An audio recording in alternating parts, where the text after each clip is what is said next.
In BWV999, this blocking routine really helps, where you just block the first chord in each measure, right hand first, which is 1, 2, 3, 1, 2, 3, 1, 2, 3, 1, 2, 3, 1, 2, 3, 1, 2, 3, resolve, 2, 3, 2, 3, and again, 2, 3, and then diminish chord twice. And this is where we have a suspension,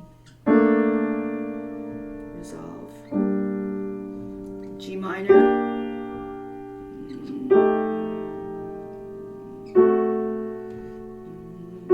so this is a good idea to do this. And then the left hand, you can actually block out triads. You can go right across and see how you can form a chord. Like in the first measure, you see a C, a G, and an E flat. That creates that chord, C minor, 2, 3. Just to shape your hand to the chords that will be unraveling as broken chords. 4 chord, minor. I'm pedaling through it to make it more interesting. So I have more of that. Now what's going to happen now is dissonances, because I'm blocking 3 notes at a time, so I'm blocking dissonances. It sounds wrong, but it's right. Next. These are diminished chords. And then this is a suspension that resolves into this chord. Upstairs you'll hear it more, and then comes this one. So I'm blocking 3 notes at a time. Dominant, it goes a lot into G minor. Now here I would half block because we have a big jump here. So I'm splitting now everything.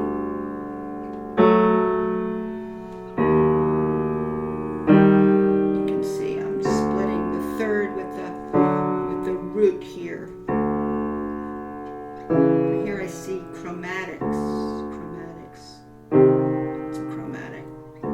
Here's a dominant of G minor. Now we think it's going to go to G minor, but he puts in a diminished chord. So it's a surprise. He's meandering down. Finally he makes it to G minor in this measure. And then here we're jumping over. You can see what I'm doing. This is just shaping my hand. Now finally is a parallel major, G major. It's a big surprise. And then it's minor 4 chord. We really feel we're steeped in a new tonic. This is G minor. We left C minor a long time ago. Although here's a vestige of C minor. It's actually the 4 chord of the G minor, which is we're saturated with. If you heard the other hand, it's a diminished chord of, could be G minor or G major, and he ends up with G major, which unravels in the right hand.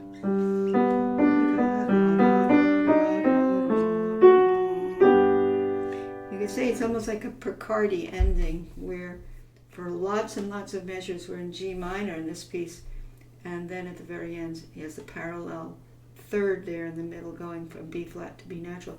There's not much C minor in this. There is probably, in the first part of the first page, we have C minor, but then he starts going toward that dominant of G minor, which is a D7 chord where we see. And what's very deceptive about it is that when you get to these dominants and you think he's going to resolve, instead he goes to a diminished chord. So it's it's almost deceptive, not in the sense of being a 6 chord, but of coming down and meandering and these little half steps with consecutive diminished chords. And you'll be able to hear that. Now what's very interesting about this is it's a lot of redundancy in the right hand. And what I've chosen to do is you can use a lot of thumbs when you unravel these broken chords, and what happens is you get a little bit of thumb overuse. There's so many opportunities just to play thumb, thumb, thumb, thumb, that it takes a very, very super relaxed thumb to do this all the way across many measures. So I've decided not to do that. I've decided when I roll these broken chords in the right hand, which is they're harmonic, but they also have a melodic thread because the chords are changing, and a lot of them are neighbor chords. So they're in inversion, so that they would be neighborly, like this. They're fairly neighborly. So you can hear the thread on the top is like, it's part of a melody. Things like that. And here's that suspension to G minor. So that's why it's really important to block these things out and to hear how certain suspensions create an emotional response that create tension, and then they resolve into a tonic, which is G minor instead of C minor, which it's written in. So when I play alone in the right hand, I have a unique fingering that I chose, and this isn't fingered very well at all. It's sparsely fingered, but what I'm doing is do a little bit of roll. So I do this. 2, 2. Rest, 2, rest, 2, rest. 4 chord, rest, 2, rest, 2, rest. Rest, 2, rest, 2. 2 means the second finger. And that really relieves the stress of the continuous thumbs. Because if I did only thumbs, I tried it, it was like my thumb was getting really tight, going for measure after measure, with the thumbs being those 2 notes that have little 16th flags on them. And so it really works well if you do substitution to 2, almost through the whole thing. I do it by and large. Now the left hand is interesting, does carry a very important role. It is really a certain leader in this, because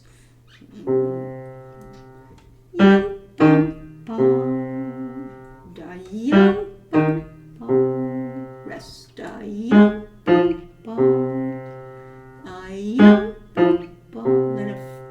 then several times, and then rest,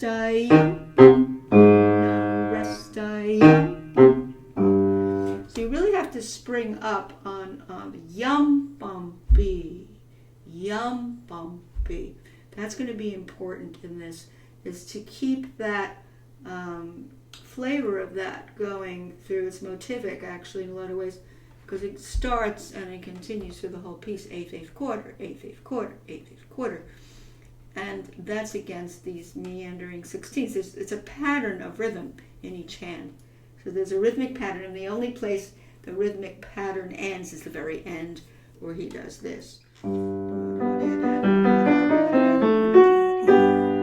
That's where the right hand finishes with broken chords and 16th notes, and there's no more bum, bum, B. So now if I play it slowly, I would do this super slowly, because to balance all of these voices and to not have notes popping out, such as those repeated 16ths where I switch to 2, you don't want them to jump out. You have to kind of have them kind of even keeled there. So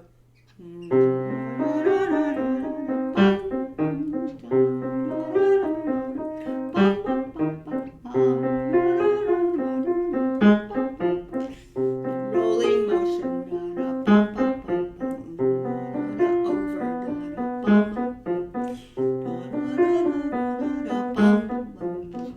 resolve it there.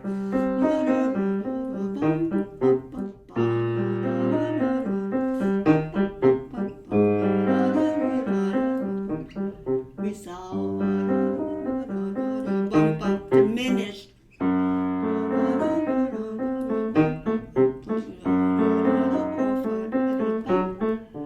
here I'd use an interesting fingering. I use 1, 3, 5, 3, 1, 3, 1, 2, 2, resolve, 2, 2,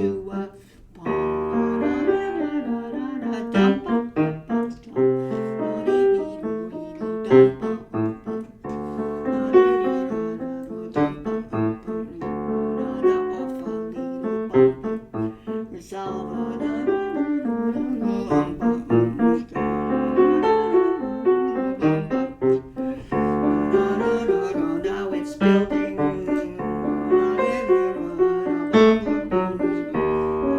Now it's going to fall down.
because it can sound very robotic. And I think what avoids the robotic aspect of this is the harmonic surprises with the diminished chords, where you're pulling them down when you think it's going to a tonic, and suddenly it's a diminished, and then he has a set of diminished that's falling down with a diminuendo. And you have to know when you do the crescendo, because the harmonic rhythm tells you when to intensify. The line goes up, but also the harmonies are compelling in a way that tells you to create intensity. And then there's always these little measures where you are having little sub-cadences. So that's what's going to be tricky about this.